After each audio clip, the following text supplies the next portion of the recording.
Ayan, titignan ko na muna yung anak ko sa karton niya kung anong ginagawa. Baby, anong ginagawa mo? Nagbabasa. Rich Dad, Poor Dad. Anong page ka na? 3. 3. Oh, so page 3 ka na. Anong natutunan mo? Yung rich dad daw nito, sa book daw na ito, ano daw, hindi daw niya gusto yung ugali.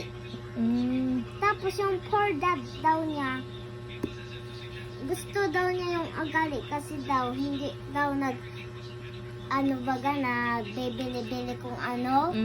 Needs lang binibili. Opo. Buti at naiintindihan mo siya. Page 3 ka pa lang, pa page 4. Maganda to, ano, mabasa mo lahat ha.